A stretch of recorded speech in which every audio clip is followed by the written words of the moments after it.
মৰ্মান্তিক ঘটনা হ'ল কি ক'ব? এইটোতো বহুত দুখজনক হৈছে। মই কণ্ডেম কৰিছোঁ। আমাৰ এপিডিচিএল যি কাৰেণ্ট ডিপাৰ্টমেণ্টৰ মানুহবিলাকে কাম কৰি আছে, এইবিলাক মাজে সময় চাব লাগে কোনটো HT লাইনত কি হৈছে, LT লাইনত কি হৈছে, তদন্ত কৰিব লাগে, এইবিলাক চাব লাগে। যে এজ পাৰ ৰিপৰ্ট মানে এটা ওপৰৰ পৰা তামোলৰ যি নেকি বাকলি, এই তামোলৰ বাকলি পৰাতে HT লাইনৰ যি ৱেৰ তাতে লাগি পেলাই মানে LT লাইনত গৈছে। তাৰপিছতে ঘৰত গোটেই বস্তুটো কমচে কম 15-20 মিনিটমান জ্বলাই থাকিল। এনেকুৱা ধৰণৰ 3জন মানুহ মৃত্যু হ'ল।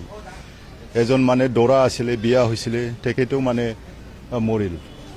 তাৰপিছত এতিয়া আৰু 3জনটো মৰিলে।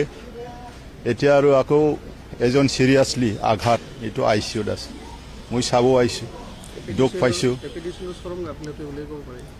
হয়, এইটো মই দেখি আছোঁ। এইটো আমাৰ মই এতিয়া জাষ্ট আমাৰ ডিষ্ট্ৰিক্ট কমিশ্যনাৰ ডাঙৰীয়া যতীন বৰা তেখেতৰ লগত মই জাষ্ট আলোচনা কৰিছোঁ অলপ আগত। আমাৰ SP ডাঙৰীয়া স্পটত আছে, জাগাত আছে, ময়ো যাম অলপ পিছত।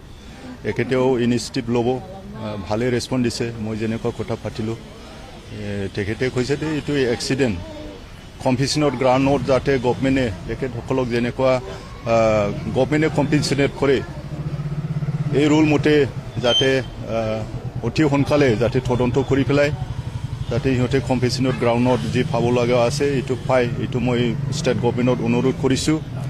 আৰু গোটেই ঠাইত অকল ইয়াত নহয়, আমাৰ জাগাত নহয়, বিভিন্ন ঠাইতো এনেকুৱা হ'ব পাৰে যে কাৰেণ্টৰ যি নেকি কাৰেণ্ট এপিডিচিএলৰ যি নেকি গাবিলিটি কাম কৰা এইবিলাক এনেকুৱা থাকিব পাৰে। HT লাইন ক'তবা লুজ হৈ থাকিব পাৰে আৰু LT লাইন ক'তবা এনেকুৱা থাকিব পাৰে। এতিয়াতো আৰু বহুত নতুন নতুন পোষ্ট কাঢ়িছে, কোনটোবা কি কৰে, কেতিয়া কি কৰিছে এইবিলাক মানে সিহঁতেই জানিব।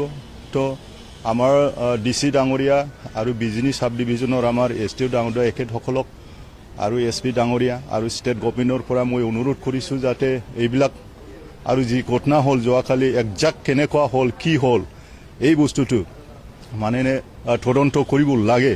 এইটো মই আমাৰ নিচিমা সমষ্টিৰ মই এজন BTCৰ ইলেক্টেড হিচাপে মই অনুৰোধ কৰিছোঁ।